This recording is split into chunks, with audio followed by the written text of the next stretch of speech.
Salut à tous, de retour pour une vidéo cette fois-ci où je vais vous expliquer un petit peu comment calculer vos macros, vos besoins caloriques, que ce soit pour un maintien de poids, pour une prise de masse ou une sèche. Et donc suite à ma dernière vidéo sur mes différents repas que j'organisais pour ma sèche, j'ai eu beaucoup de questions. Donc en premier, le logiciel c'est MyFitnessPal.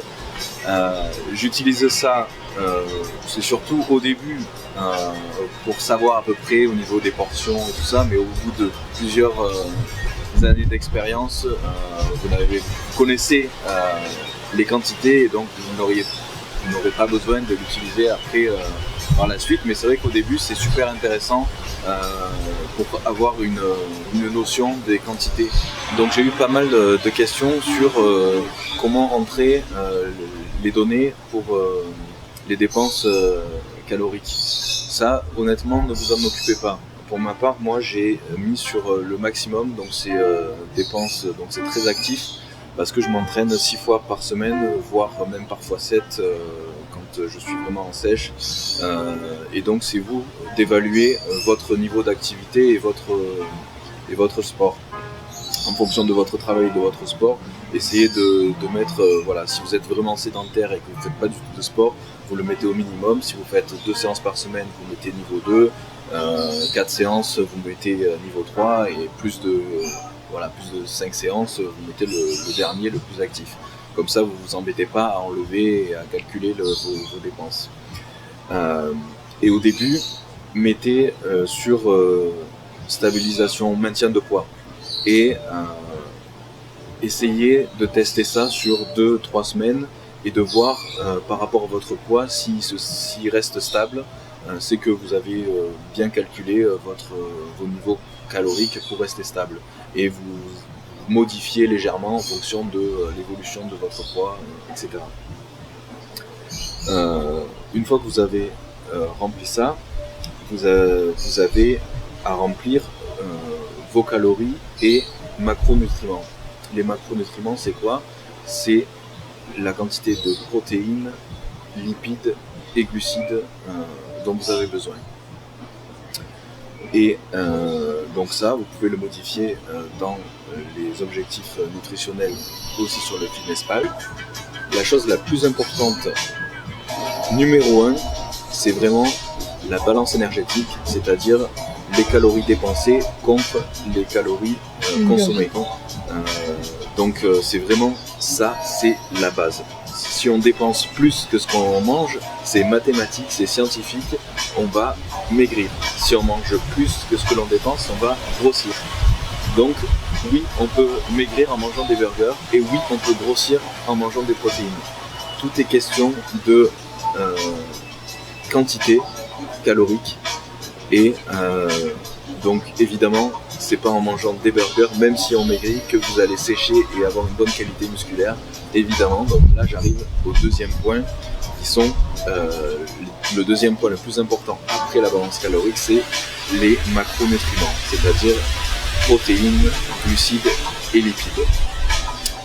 Donc, pour petit rappel, 1 gramme de protéines c'est 4 calories, 1 gramme de glucides c'est 4 calories et 1 gramme de lipides c'est 9 calories. Donc ça, ce sont vos macronutriments et c'est ça qui va influer sur la composition corporelle. Donc c'est comme ça que vous allez, ça je l'expliquerai dans un deuxième temps, comment justement les calculer, quel pourcentage à mettre, etc. En troisième point, les vitamines, minéraux et fibres. Et pour moi, en dernier, c'est les compléments alimentaires. C'est vraiment la cerise sur le gâteau et ça représente vraiment 5% des résultats. Et c'est infime comparé à la base qui est la balance énergétique, calories consommées contre calories dépensées. Donc à partir du moment où vous savez avec précision le nombre de calories dont vous avez besoin pour maintenir votre poids, dans un objectif de sèche, il va falloir enlever environ 500 calories par jour à votre calories de maintien. Et donc ces 500 calories, ça peut provenir de la nourriture ou de la dépense énergétique. je conseillerais de faire 80% sur la nourriture et 20% sur le cardio. Donc si vous faites 500 calories en moins par jour de diète et 500 calories par jour de cardio, donc 500 calories ça équivaut à peu près à 3/4 d'heure de cardio intensité modérée. Donc si vous faites 3/4 d'heure de cardio par jour en plus de vos séances de sport et que vous enlevez en plus 500 calories à votre diète, vous allez vous retrouver avec un déficit calorique de 1000 sur votre balance énergétique et là vous allez vous cramer complètement, votre métabolisme va prendre un sacré coup et ça va être très très mauvais. Donc les 500 calories par jour comprennent à la fois le cardio plus la nutrition. Et pour une prise de masse, je conseillerais pas plus de 250 calories en plus de votre maintien. Donc pour parler maintenant des macros, comment vous allez calculer ces macros. Donc ça va être légèrement différent si vous êtes dans un objectif de sèche ou de prise de masse. Donc je conseillerais pour ceux qui sont dans un objectif de sèche, pour les lipides, de rester entre 15 et 25% du total calorique. Donc admettons que votre total calorique pour le maintien est de 3000, donc vous serez à 2500 calories pour sécher celle-là. 50 grammes de lipides. Ensuite, au niveau des protéines. Pour la sèche, toujours, je conseille entre 2 grammes et 3 grammes de protéines. Et là, pareil, tout dépend du niveau de sèche de la personne. Donc, plus la personne va être sèche et définie, plus la quantité de protéines va devoir être importante. Et après, ça varie selon les gens, ça varie selon plein de paramètres. Donc, après, c'est à vous de tester, de faire vos expériences.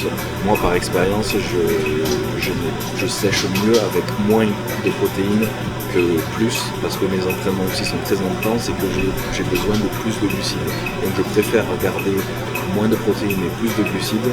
Et pareil pour les lipides, je préfère être dans la fourchette basse pour garder mes calories pour mes glucides après. Donc, en gros, entre 2 et 3 grammes. Donc, admettons que pour cette personne-là, si la personne fait 80 kg, tout simplement, ça sera 160 grammes de protéines par jour. Donc 160 grammes, ça équivaut à 640 calories. Donc on a les 640 calories plus les 450 calories des lipides. J'ai dit 650. On arrive à 1100 calories. Et donc les 2500 moins 1100, on obtient des calories des glucides qui restent intégrés. Donc 1400 calories de glucides divisé par 4, ce qui nous fait 350 grammes de glucides par jour. Et donc voilà, vous avez vos macros pour la sèche. Et à ça, il ne faut pas oublier les fibres. Donc un minimum de 25 grammes pour les hommes et un minimum de 20 grammes pour les femmes serait l'idéal. Et donc maintenant, pour la prise de masse, donc, on reste sur une même personne de 80 kg qui doit se maintenir à 3000 calories par jour. Donc on va passer à 3250 pour une prise de masse. Pour une prise de masse, je conseille entre 1,8 g et 2,5 g de protéines. Et là c'est pareil, ça dépend par kilo de confort. Là c'est pareil, ça dépend de vraiment beaucoup de personnes. Plus la personne va être grasse, plus on va être dans la fourchette basse, donc 1,8 g, voire même un peu moins si vraiment on est très gras. Donc c'est pour ça que le 2 grammes par kilo de poids de corps, honnêtement, que ce soit pour la sèche ou pour la prise de masse, quand on a un niveau raisonnable de taux de masse grasse, c'est idéal. Pour les lipides, en prise de masse, on est entre 20 et 30%.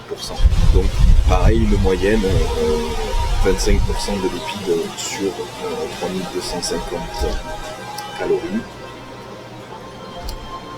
On est à 812 environ calories de lipides, ce qui équivaut à 90 grammes de lipides.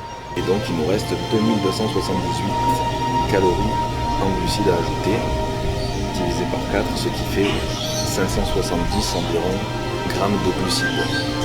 Donc ce que vous pouvez constater, c'est que ça joue beaucoup, surtout sur les glucides. Pour la sèche ou pour la prise de masse, on va jouer énormément sur les glucides. Donc voilà les quelques bases pour gérer votre diète, pour pouvoir construire votre diète, pour pouvoir savoir comment mettre en place vos macronutriments. Donc j'espère que ça vous aura aidé. Je sais que c'est assez compliqué, mais une fois que vous avez fait ça, vraiment vous aurez une réelle notion de comment mettre en place votre programme vous-même pour pouvoir sécher ou pour pouvoir être en prise de masse. Et rappelez-vous vraiment que la première des choses, c'est la balance énergétique, calories entrantes, calories sortantes. Le plus important, en deuxième point, les macronutriments, lipides, glucides, protéines, vitamines et minéraux ensuite, et en dernier, les compléments alimentaires. Donc, je sais que vous allez encore avoir plein de questions. Alors, ce que je vais essayer de faire, c'est de temps en temps, au moins une fois par mois, voire deux, faire des vidéos de questions-réponses justement. Donc continuez à poser vos questions sur les réseaux sociaux et j'essaierai d'y répondre le plus possible dans ces vidéos. Et donc merci encore à vous de me suivre.